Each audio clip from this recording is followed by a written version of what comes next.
yaravuze rero ati reka jewe rero ntanga imihoho mugabo rero haba bagenzi ba Gervendera ko buca haba abagenzi bo kwa Neva bati bararizo barigiye kuko bica bikaya ico bita la crise institutionnelle kandi umushikiranganje wa mbere atanze imihoho ategeza gutanga insiguro izo nsiguro rero hari habanse yuko zoca zigwa ku mukuru w'igihugu kuko ico ngo yashatse nuko yavuga ati tesi mbona ico tugo turakora ibintu vya ekonomi byose n'akamaramaza n'akamuna hanyuma ntituvugana wowe ntituvyumvikana wewe uri mu mabwire y'umugore nivyo rero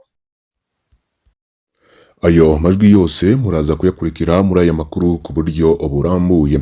Turasubiye kubaramutsa no kubaha ikaze banywanyi mwe mudahwema gukurikira imbonesha kuri Hejuru TV mu biganiro n'amakuru tubagezaho.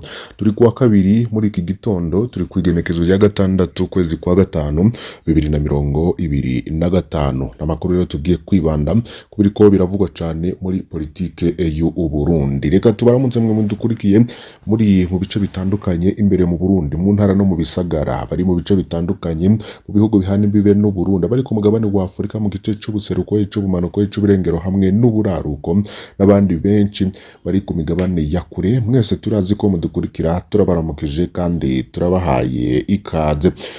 Umushikiranganje wa mbere ari mu yabira ese gutanga imihoho canke kwicwa niki kigiye kumubaho. Uwahoze avugira Perezida Pierre Nkurunziza yatanze inyanduruko z'ibibazo umushikiranganje wa mbere arimwo ibishobora no kumuviramwo kwicwa gutanga imihoho canke kwirukanwa mu babanga agishika amabanga yakoze ingendo nyinshi mu gihugu bituma yamamara ivyababaje Perezida Ndayishimiye nawe amuha gasopo ko ahagarika izo ngendo. Ikindi nuko mu gukemura ikibazo c'igitoro mu gihugu Gervendera ko buca yasavye ko Tariq Bashir yararongoye ishiramwe Inter Petrol ari we yobandanya kuzana igitoro mu gihugu kuko yarabifisemwe uburambe. Perezida Ndayishimiye abibonye naho nyene mu agasopo kugira ishiramwe Prestige rya Angelina Ndayishimiye aba ryo rihabwa isoko ry'ibitoro aho bigeze ubu Gervendera ko buca rasigaye ari nk'igishusho muri leta nta ngingo nimwe ashobora gufata. Mu kiganiro rero yoba caratunganijwe ku buhinga bwa none caremeshejwe n'ishira hamwe ridaharanira ibyicaro vya politike mutumire yahoze ari umuvugizi wa Perezida Petero Nkurunziza yarashize ahabona bimwe mu bibazo bihanze umushikiranganje wa mbere Gervendera ko buca bitumye mbere atanu bubasha gifise muri leta nkuko rero bishirwa ahabona n'uwo yahoze ari umuvugizi wa Perezida Nkurunziza akaza guhunga kubera ikiringo ca gatatu ca Petero Nkurunziza. Hari bimwe rero byatumye Gervendera ko buca buri jambo mu gihugu bigeze naho yiyumvira gutanga imihoho turaza kubigaruka ko. Reka rero imbere yuko tubigaruka ko mwumvirize Bob Rugurika nawe amajambo ashikiriza yibihe bikomeye cyane Gervendera ko buca arimo ndetse no gutumvikana we n'umukuru w'igihugu Evariste Ndayishimiye. Mu nyuma rero tukaza kubandanya iyi nkuru irimwe amabanga menshi cyane mutigeze mumenya, niyo mpamvu kuri imbonesha kuri Hejuru TV ari byo twabatunganirije kugira ngo muvyumvirize. Nagenda babwire yuko amakuru dufise urabona umushikiranganje wa mbere no kuvuga atwara leta n'umukuru wa leta hagacaba n'umukuru w'igihugu rero ari hejuru ya bose baramaze ikiringo c'amezi arenga ngaho umucanwa waka hagati yabo ntibavugana. Urabona niyo bashatse kuvugana ikintu cy'igihugu bagakoresha ico bita par personne interpose no kuvuga ko umwe arashobora gutuma chef de cabinet wiwe ati bwira naka ibi n'ibinini bwira naka bari barungike naka bijya bintu bizoja kwa naka ikore naka urumva ntibakibonana n'umucano. Hanyuma rero amakuru dufise n'ivyo mu minsi yahera harageze naho umushikiranganje wa mbere uyu hari Gervendera ko buca avuga ati yabicishije mu Burundi muri bwabuzu bwabo nyene muri systeme yabo ati jaho bigeze reka ndamuhereze demission ko umva ari genda mubangamiye kuko ntibavugana ntibakivugana nta kintu bakorana. Ni bimwe rero ndakubwira igihugu none mwumva kimeze gute. Yaravuze rero ati reka jewe rero ntanga imihoho mugabo rero haba bagenzi ba Gervendera ko buca haba abagenzi bo kwa Neva bati bararizo barigiye kuko bica bikaya ico bita la crise institutionnelle kandi umushikiranganje wa mbere atanze imihoho ategeza gutanga insiguro izo nsiguro rero hari habanse yuko zoca zigwa ku mukuru w'igihugu kuko ico ngo yashatse nuko yavuga ati tesi mbona ico tugo turakora ibintu vya ekonomi byose n'akamaramaza n'akamuna hanyuma ntituvugana wowe ntituvyumvikana wewe uri mu mabwire y'umugore. Nivyo rero parce que uno munsi terega nuko tutabivuze muri kino gani umukuru w'igihugu nyawe atari karavuga ni mawe ni Mukanda yishimiye ni Angelina ni Gerina niwe excellence. Ivyo ndabivuze kubera niwe atanga amategeko abantu bakayumvira bakayubaha. Abantu barabivuga muri system niwe muntu ashobora gufata ingingo bwo izo ngingo afata niki nivyo wumva vy'amadolare amamiliyoni y'amadolari n'ibiki bwo ivyo dushake tubireke. Ndayishimiye ntatwara kuko ntatwara umushikiranganje wa mbere. Umushikiranganje wa mbere ntatwara kuko ntafata ingingo umukuru w'igihugu ntazemera. Nivyo rero mu minsi hera yarashatse gutanga imihoho hanyuma umukuru w'igihugu aravyanka n'abandi bagenzi mugongo barasuka mu mabisi. Uwo ni Bobo Rugurika umuyobozi wa Radio RPA. Umushikiranganje wa mbere Gervais Ndirakobuca gishika mu babanga yakoze ingendo nyinshi mu gihugu mu ntara ivyatumye president Ndayishimiye atangura kwibaza ko aje kumusita ku butegetsi. Akimara kubona ingendo za Gervais Ndirakobuca president Varisito Ndayishimiye ngo yarungitse intumwa ku mushikiranganje wa mbere zimumenyesha ko Ndayishimiye adakeneye gusubira kubona Gervais Ndirakobuca yigerereza mu ntara hagati ngo ari gukora ingendo. Naho bibonye rero guhera ico gihe aravyubahiriza arabireka gushika n'ubu. Ingendo Gervais Ndirakobuca yakora mu ntara hagati zarimwe umusaruro kuko yatanga amategeko kandi agashigwa mu ngiro ukabona ko ari indongozi ifise ijunja n'ijambo. Nkuko byabandanije bivugwa na Ndasatunga Imana muri ico kiganiro Gervais Ndirakobuca amaze kubona ko ikibazo kibaye umuzi wibuye mu gihugu yegereye president Ndayishimiye na bamwe biperereza abagira inama nziza ingene ikibazo c'igitoro coterwa umuti mu gihugu. Gervais Ndirakobuca yasavye urongoye ishira hamwe Interpetrol ko ari we yobandanya azana igitoro mu gihugu kuko ari we yabimenyereye abifise mu buramba, ariko president Ndayishimiye yabibonye ngo yahise abona ko Gervais Ndirakobuca yoba akorana na Bunyoni nawe yari umushikiranganje wa mbere ariko aza kwirukanwa president Varisito Ndayishimiye rero mbere n'ubu akaba yagifunze Bunyoni mu ibohero rikuru rya Gitega. President Ndayishimiye mu kwa Tariki Bashir yararongoye Interpetrol yavuga ko uwo yahoze akorana we mu ntwaro z'abatutsi byose rero ko ari kugira yikure ko Interpetrol ya na Gervais Ndirakobuca maze azana ishiramwe ryo Prestige abari ryo ryihariza kuzana ibitoro mu Burundi. President Ndayishimiye ngo yaciye asaba abashikiranganje harimo abajejwe igitoro bata raporo nimwe bosubira guha umushikiranganje wa mbere maze bazitumbereza mu biro by'umukuru w'igihugu umuyobozi mwishikiraje ibibazo by'intwaro maze akaba ari bo baha intumbero ku kibazo kanaka. Ndasatunga Imana akabandanya avuga ko iyo abashikiranganje bandikiye umushikiranganje wa mbere bamusaba intumbero ku bibazo kanaka ari gopi imwe ija mu biro vy'umukuru w'igihugu. Umuyobozi mwishikira mu biro vy'umukuru w'igihugu acarungika raporo ku muyobozi mwishikira mu biro vy'umushikiranganje wa mbere maze nawe agaca abishikiriza umushikiranganje wa mbere ati ibi nivyo byokorwa nkuko umuyobozi mwishikira mu biro vy'umukuru w'igihugu ajejwe ibibazo vy'intwaro yabivuze gutyo Ndirakobuca akisanga tangingo nimwe agifata. Ibi vyagaragaye neza muri indwi twaraye duheraheje aho Gervais Ndirakobuca yari mu nama nshinga amateka aho yanze no kwishura ibibazo by'abashinga amateka ku bibazo nkoramutima bihanze igihugu harimwo n'igitoro. Umushikiranganje wa mbere akaba yaranasavye ko bokura inyishu mu ngingo y'133 y'ibwirizwa shingiro byabonetse ko yase kwitaranya n'umukuru w'igihugu ngo bimuviramo ibibazo Ndirakobuca. Ndasi rero akaba yigana ko Ndirakobuca yashatse gutanga imihoho ariko akaba ahabwa gasopo na president Ndayishimiye ko aca afungwa maze arabireka. Umukuru w'inama nshinga amateka nawe Ndabirabe akaba yahanuye president Varisito Ndayishimiye ko yabangira kumukura barindire bazi ku matora y'abashinga amateka yimirije kuko vyari kuboneka ko Ndayishimiye adashaka gukorana Ndirakobuca nkuko vyagenze kuri Guillaume Bunyoni. Ndirakobuca rero akaba yaboneka nk'umushikiranganje afata ingingo ikaja mu ngiro hasi na president Ndayishimiye yama mu majambo gusa bikanga ko afata ingingo zibereye ibitumye rero igihugu gishika mu manga.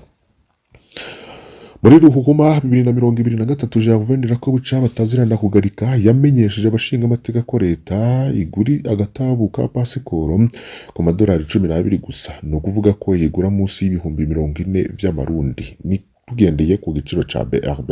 Mushikiranganje w'ikiga ca leta Nestor Ntahonuye akaba herutse gutangaza mu nama nshingamateka ko pasiporo izogurwa ibihumbi amajana 3 kuva itariki ya mbere kwezi kw'indwi 2025 kuko yobandira ko bucera afashe ingingo yo kunguka majana 6% kuri pasiporo imwe canke ingingo muri zimwe zafatwa atabizi.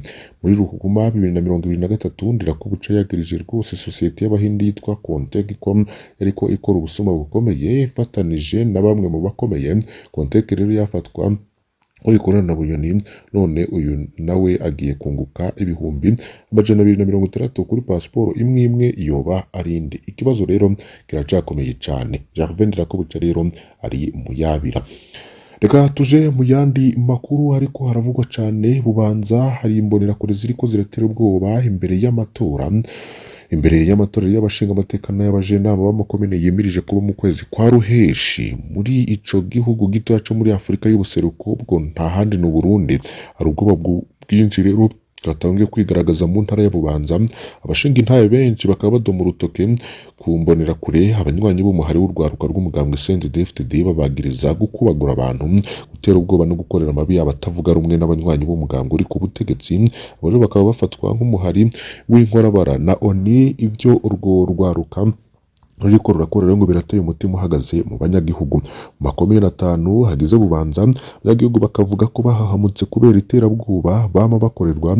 Indongozi z'imbonerakure zari zitwa ko zijejwe gukurikirana neza urwaruka rw'umugambwe uri ku butegetsi zagirizwa kugwiza ibikorwa vy'iterabwoba ku banywanyi b'umugambwe itavuga rumwe n'ubutegetsi nk'abo muri CNL, gutera ubwoba ko bashobora kubica, gukubitwa n'ubusuma bwo mu mazu buba mw'ijoro biravugwa mu bice vyinshi.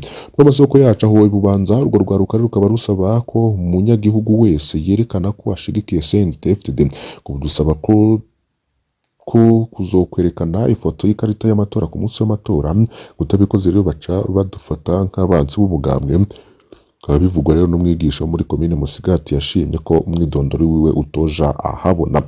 Imbonerakure rero ngo ziramaze kwagirizwa cane mu vyegeranyo vy'amashirahamwe mpuzamakungu. Muri 2018 ONI akaba yarazise inkorabara zegamiye umugambwe yamiriza ubwicanyi bukorerwa abatavuga rumwe n'ubutegetsi, abamenyesha makuru n'abanyagihugu basanzwe.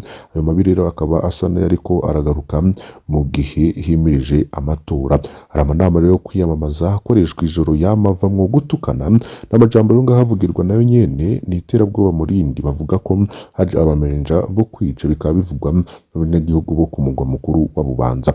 Nyuma y'iyi migambi rero y'iterabwoba, bamwe mu bakurikiranira hafi politiki babona ko hari uburyo umugambwe CNDD-FDD uri kuragerageza kwirinda gutsindwa. Bimwe mu masoko ngari intwaro ryemeza riti indongozi zirazi ko abazotora bafise agashavu kenshi, rero bakoresha imbonerakure mu gutera ubwoba abanyagihugu. Abategetsi bo baguma bari maso. Buramatari Karufase Nizigiyimana avuga ko hari ibintu bimwe azi ariko akemeza ko atanumwe aritwara, agahamagarira abanyagihugu gukomeza amahoro. Ariko ku rubuga ubwo rero buragaragara mu banyagihugu. Imwe mu miryango rero irahunga mu mpisho, imitumba ibako yindi kaza mu kinyegero. Ubutumwa rero bukaba bwuzuyemwe amacakubiri buhanahanwa bukibutsa n'amabi yakozwe muri kahise. Gihe abarundi bariko baritegurira gutora abaserukira mu nzego zo hasi no ku rwego rw'igihugu, ubwobane bwinshi ko hazosubira kwibonekeza amabi yafatiye ku matora bivuye mu myiyamamazo iriko irakorwa mu bwoba kw'iterabwoba. Tuje muri Tanzania mu gisata c'impunzi. Nyuma y'intureka zahitanye abantu n'ibintu, impunzi z'abarundi ziriko ziragirizwa n'ubutegetsi. Icuka si ciza mu makambi y'impunzi z'abarundi muri Tanzania. Nyuma y'intureka zikaze rero ziheruka kuba Nyarugusu, indongozi zaho zadugije agashavu zigatera ubwoba ko zizokwirukana izo mpunzi. Baharanira agateka kazina muntu bariyamiriza iterabwoba ririko rirakoreshwa rigamije kwirukana ku nguvu izo mpunzi hahonyanzwe amategeko mpuzamakungu. Amakambi ya Nyarugusu na Nduta akaba ari impunzi zirenga ibihumbi 100 z'amarundi ari mu ruhagarare rukomeye. Ku wa kabiri rigenekezo rya 20 Ndamukiza harishwe impunzi imwe, abandi benshi barakomereka, harimwo n'umupolisi igihe habera imishariro mu ikambi ya Nyarugusu. rero ni igikorwa c'abapolisi cyo gutuza urudandazwa rwitwa ko rutemewe n'amategeko, impunzi zikabifata nk'ubusuma bwateguwe. Hari haciye rero amezi abiri ibintu nk'ivyo vyabaye induta. Mu gutorera umuti ico kibazo rero ubutegetsi bwa Tanzania bwatunganije inama yo guhumuriza kuwa gatatu Nyarugusu, ariko indongozi za Tanzania zarababajwe cyane nuko impunzi zititavye ku bwinshi iyo nama. Iyo kambi rero ngo yabaye ikigo c'abahungabanya umutekano, ngo ntituzovyihanganira, niko vyashikirijwe na John Warioba Mwita n'umugenduzi mukuru ajejwe ivy'impunzi mu ntara ya Kigoma. Akaba yaciye agabisha agira ati nimba mutagishaka gukurikiza amategeko yacu nta kindi rimutaye mu gihugu canyu.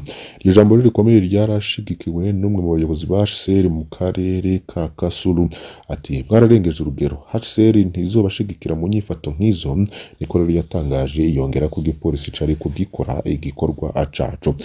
Ayo majambo rero yababaje cane abaharanira agateka kazina muntu ku bwa Coalition pour la défense des droits humains vivant dans les camps de réfugiés ni CDH-Vicar, ngo n'ubukozi bw'ikibi bukabije kandi niho nyangwa ry'amategeko mpuzamakungu agenga ubutabazi. Mukuru wayo Leopold Sharangabo aragiriza abategetsi ba Tanzania ko bariko bararuhisha gukoresha uburyo bwo gusotora impunzi bafatikanije na HCR. Intumbero ngiratomoye gutera ubwoba kugira impunzi zisubira mu Burundi ku nguvu, aho nyanzwa amategeko avuga ko ata mpunzi ishobora gusubizwa mu gihugu cayo ku nguvu, yamereza kandi agacerere kaone. HCR rero ntiriko irakora ico ijedwe mu gukingira impunzi, irihoza amabi ariko arakorwa igahagarikwa hamwe n'iterabwoba. Kubwiwe rero ako gace rero ngo gatuma hatsimbatara ingeso zo kudahana, n'ubutumwa bwa HCR rero ntibugarukira gutanga ibifungurwa, itegerezwa rero gushigikira impunzi, igaharanira agateka kazo, kiyamiriza ihonyango ry'amategeko, ikanatera igitsure amareta nka Tanzania. Tanzania rero iracahaye indaro impunzi zirenga ibihumbi 104 z'abarundi, harimwo rero abarenga ibihumbi 50 Nyarugusu babayeho mu bihe bitoroshe. Bamwe muri izo mpunzi rero ntibabona kazoza kabo, baba bari mu mwiheburo ukomeye cane. Reka tuhereze kuri iyi nkuru ivugwa mu gateka kazina muntu. Musenyeri Nyaboho Martin Blaise mu ishengero rya Angilikani ni wahejeje gutorwa ngo arongore umurwi CNIDH. Nyaboho rero akaba ahejeje gutwarwa n'abashinga amateka ku munsi w'ejo ku itariki ya 5 kwezi kwa 5, akaba avuka mu ntara ya Gitega. Muri 2016 niwe yari umwungere mukuru ahagarariye intara y'ubutumwa ya Bujumbura mu ishengero rya Angilikani. Ni nyuma y'uko yigeze kuba musenyeri w'Imakamba. Arafise impamyabushobozi mu vyigwa ndoramana, akaba yarigeze kuba umwigisha hamwe no mu bahinduye Bibiliya mu Kirundi imbere y'uko aja mu mabanga yo hejuru mu ishengero ryiwe. Martin Blaise Nyaboho rero akaba agiye kuba umurongozi w'umurwi waheriza agateka kazina muntu CNDH agira kane, asubiriye Dr. Sixte Vinyini Murabe vuga ko yavuye muri aya mabanga ahunze. Kigira ciwe rero ni Rugemintwaza Gerard, nayo nkuru nziza Beatrice ni umunyababanga muri uyo umurwi. Iyi nkuru rero tukaza kuyigarukaho ku buryo burambuye kuri uyu munsi, ntimuze gucikwa, ari ivyo twayibateguriye ko kandi bidasanzwe. Fyonda kuri subscribe canke sabone niba utari wafyonda kuyibuke no kubisangiza bagenzi bawe kugira badacikwa n'amakuru yose tubagezaho kuri imbonesha kuri ya Hejuru TV. Imana ibahezagire tuze gusubira.